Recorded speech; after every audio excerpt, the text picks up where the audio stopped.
আসসালামু আলাইকুম। এসএসসি 27 ব্যাচের শিক্ষার্থীরা, সামনে তোমাদের ফাইনাল এক্সাম, মাত্র কয়েকটা মাস বাকি। এর মধ্যে তোমাদের টেক্সট এক্সাম রয়েছে। যেহেতু তোমাদের সামনে ফাইনাল এক্সাম, এই কয়েকটা মাস অবশ্যই তোমাদেরকে কাজে লাগাতে হবে। এজন্য কিভাবে পড়াশোনা করবা বা কিভাবে পড়াশোনা এগিয়ে নেওয়া দরকার, সাবজেক্টগুলো কিভাবে পড়তে হবে, কোন টপিক কীরকম পড়তে হবে, এই সমস্ত ব্যাপার নিয়ে এই ভিডিওতে আলোচনা। যদি তোমরা এই ভিডিওটা খুব ভালো করে দেখো, অবশ্যই এবং অবশ্যই তোমরা তোমাদের পড়াগুলো সবগুলো পারফেক্টলি কমপ্লিট করতে পারবে এবং ভালো ফলাফলের জন্য নিজেকে প্রস্তুত করতে পারবে। সো ভিডিওটা সবাই মনোযোগ দিয়ে দেখো, ইনশাআল্লাহ এখান থেকে অনেক কিছু তোমরা শিখে নিতে পারবা। আজকের পরিশ্রমে আগামী দিনের সফলতা, এটা দিয়ে আমি আমার কথা শুরু করতেছি। সফলতা হচ্ছে গিয়ে পরিশ্রমের একটা ফলাফল বা রেজাল্ট। তো তুমি যত বেশি পরিশ্রম করবা তত বেশি তুমি কি হবা, সফল হবা।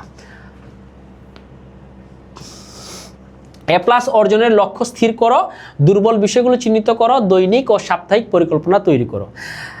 এ প্লাস পাওয়ার জন্য নিজেকে মানসিকভাবে প্রস্তুত করতে হবে এবং দুর্বল যেই বিষয়গুলোতে আছো, মনে করো তুমি ফিজিক্স, কেমিস্ট্রি, সায়েন্সে যদি হয়ে থাকো, তুমি যেই সাবজেক্টে দুর্বল আছো ওটা আগে তোমাকে ফাইন্ড আউট করতে হবে এবং ওই অনুযায়ী তোমাকে কি করতে হবে, সামনে আগাতে হবে। এখন আমি দুর্বল যেই জিনিসগুলোতে আছি ওইগুলো ফাইন্ড আউট করার পর যদি আমি পরিকল্পনা না সাজাই তাহলে কিন্তু আমার পরে আগাবে না। এই জন্য আমরা দুর্বল বিষয়গুলো ফাইন্ড আউট করে আমি একটা সুন্দর পরিকল্পনা করব। আমার কোন সাবজেক্টে দুর্বলতা আছে, কোন সাবজেক্টে আমি কম পারি, যেই সাবজেক্ট কম পারি ওই সাবজেক্টে আমার বেশি ফোকাস করা উচিত, বেশি সময় দেওয়া উচিত। এই জিনিসটা আমাদেরকে অবশ্যই মাথার মধ্যে রাখতে হবে। তারপরে আসি, যেহেতু তোমাদের এখন যে টাইমটা আছে, ঈদের পর স্কুল খুলে গেছে, তো তোমাদেরকে স্কুলের পড়া প্রতিদিন শেষ করতে হবে। স্যার ম্যাডামরা যেই বিষয়ভিত্তিক পড়াগুলো পড়াবে অবশ্যই এগুলো তোমরা কি করে ফেলবা, কমপ্লিট করে ফেলবা। 3-4 ঘন্টা অধ্যয়ন, মানে তুমি যেই সাবজেক্টগুলো পড়বা, মনে করো আজকে যা পড়ানো হয়েছে স্কুলে ওই টপিকগুলো অবশ্যই তুমি বাসায় এসে 3-4 ঘন্টা পড়ে এগুলো কভার করে ফেলতে হবে। গণিত এবং ইংরেজি প্রতিদিন চর্চা করা। দেখা গেছে বিগত বছরগুলোতে ম্যাথমেটিক্সে প্রচুর স্টুডেন্ট ফেল করেছে।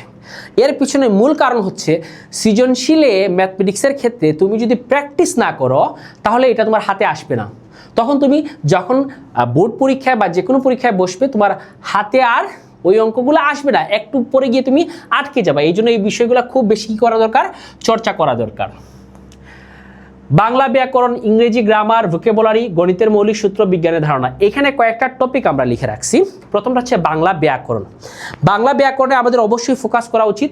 অনেক ক্ষেত্রে দেখা যায় বাংলাতে পাশ করলেও স্টুডেন্টরা এ প্লাসটা ছুটে যায়। এজন্য তোমাদেরকে বাংলা ব্যাকরণে খুব ভালো একটা ধারণা তৈরি করতে হবে বাংলা সেকেন্ড পেপারের জন্য। 2টা পেপার মিলিয়ে যাতে তোমার ভালো রেজাল্ট হয়, এই জন্য বাংলা ব্যাকরণে অনেক বেশি ফোকাস করা দরকার।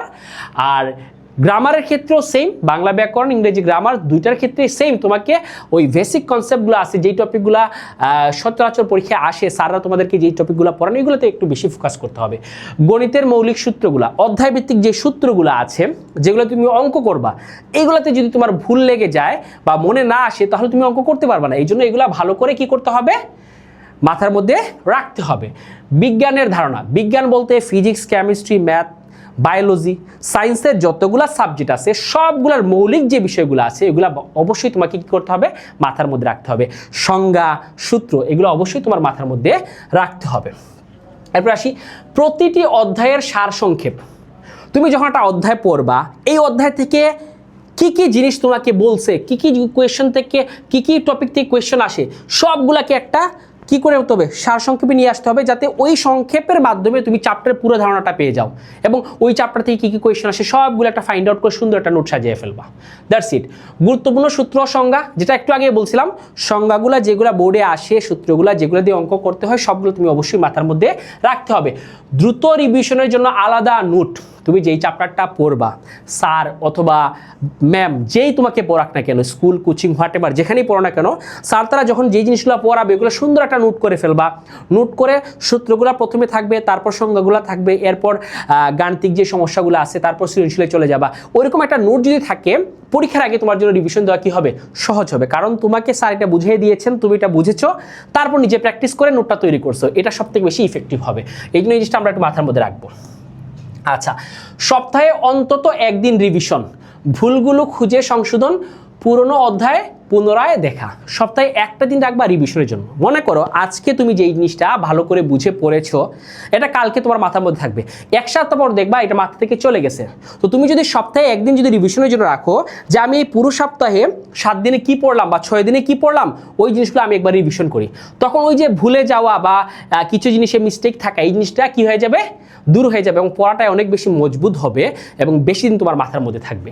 কথাই ক্লিয়ার? আর যেই ভুলগুলো থাকবে ওগুলো ভুলগুলো খুঁজে সংশোধন করতে হবে। এই জন্য অবশ্যই তোমাকে ক্লাস টিচার অথবা কোচিং স্কুলে যে টিচার বা হোম টিউটর যে তোমাকে পড়াবে এসে বাসায়, ওনার কাছে অবশ্যই তোমাকে কি করতে হবে, হেল্প নিতে হবে। এই জিনিসটা মাথার মধ্যে আমরা একটু রাখবো। আচ্ছা, পরীক্ষা প্রস্তুতি, এটা অনেক বড় একটা ফ্যাক্টর। আমরা অনেক কিছু পড়ি, অনেক কিছু শিখি, অনেক কিছু আমরা আয়ত্ত করে ফেলি, কিন্তু লিখতে গেলেই আমরা আটকে যাই। এটার মূল প্রবলেমটা হচ্ছে আমরা পরীক্ষা দেই না এবং বোর্ড প্রবলেমগুলো সলভ করি না। এই জন্য পরীক্ষার প্রস্তুতির জন্য তোমাকে অ্যাট ফার্স্ট কী করতে হবে, বোর্ড প্রশ্ন সমাধান করতে হবে সময় ধরে। পরীক্ষা মনে করো বাংলাতে তোমার 7টা সৃজনশীল আনসার করতে হবে, সময় হচ্ছে 2.5 ঘন্টা, তোমাকে তো 2.5 ঘন্টার মধ্যে শেষ করতে হবে। এই জন্য টাইম ম্যানেজমেন্টটা দরকার, যেটা আসবে তোমার পরীক্ষার প্রস্তুতির মাধ্যমে। সেটার জন্য সবথেকে বেশি বেস্ট হয় তুমি কোনো একটা কোচিংয়ে ভর্তি হবা অথবা যে কোনো একটা একাডেমি, প্রাইভেট বেস স্যাররা যেখানে এক্সাম নেয়, পরীক্ষা নেয়, ক্লাস নেয়, ওইখান থেকে তুমি তোমার টাইম ম্যানেজমেন্টটা আয়ত্ত করে ফেলবা। এই জন্য পরীক্ষা প্রস্তুতিটা অনেক বড় একটা বিষয়।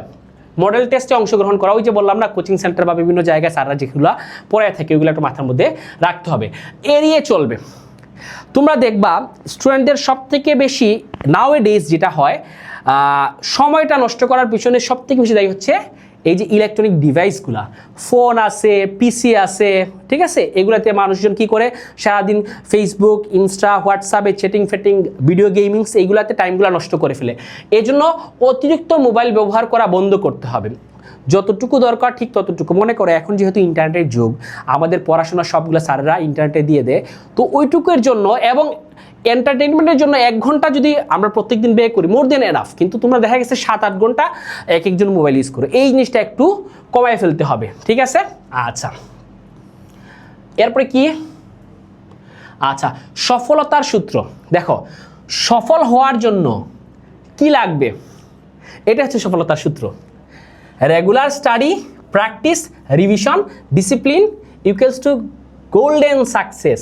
মানে এই সবগুলার সমষ্টি মিলাইয়া হচ্ছে গোল্ডেন সাকসেস। তুমি যদি গোল্ডেন সাকসেস পেতে চাও, পরিপূর্ণ সফলতা পেতে চাও, অবশ্যই তোমাকে রেগুলার স্টাডি করতে হবে, প্রত্যেকদিন পড়তে হবে, প্র্যাকটিস করতে হবে। একটা অঙ্ক করার পর ওই রিলেটেড যত অঙ্কগুলো আছে ওগুলা সমাধান করতে হবে, প্র্যাকটিস করতে হবে। Practice can make a man perfect. এরপরে কি? রিভিশন। আমি যেটা শিখলাম এটা আমার মাথার মধ্যে আছে, ওটা ভালো করে মাথায় রাখার জন্য আবার পড়তে হবে। Plus discipline. ওই যে বললাম না, আমি আজকে বাংলা পড়েছি, বাংলার পাশাপাশি ইংরেজি পড়েছি, কালকে আমি অন্য 2টা চ্যাপ্টার, অন্য 2টা সাবজেক্ট নিব। এক সাবজেক্ট যদি প্রত্যেক দিন পড়ে তাহলে তো হবে না। এই জন্য আমি ভাগ করে নেব, একটা রুটিন তৈরি করে, যাতে আমার ডিসিপ্লিনটা ঠিক থাকে। চ্যাপ্টার 5, তোমারই ভবিষ্যৎ। তোমরাই ভবিষ্যৎ, তোমরাই ভবিষ্যৎ। আজকের পরিশ্রমী আগামী দিনের সফলতা। তুমি যদি এখন থেকে এরকম পরিশ্রম করো, এই পরিশ্রমী সামনে তোমাকে ভালো একটা ফলাফল পেতে সাহায্য করবে। এই জন্য তোমরা অবশ্যই এখন থেকে একটা রুটিন তৈরি করো, প্রত্যেক দিনের পর প্রত্যেক দিন শেষ করো। এবং যে কোনো ধরনের হেল্প লাগলে আমরা আহমেদ ক্লাসরুমের যে টিম, আমরা স্যাররা আছি, সব সময় তোমাদের জন্য আমরা বসে আছি, তোমাদেরকে সর্বোচ্চ সার্ভিস দিতে। সিলেটে আমরা অত্যাধুনিক ক্লাসরুমে বাচ্চাদেরকে সায়েন্স, আর্টস, কমার্স প্রত্যেকটা বিভাগ পড়াই।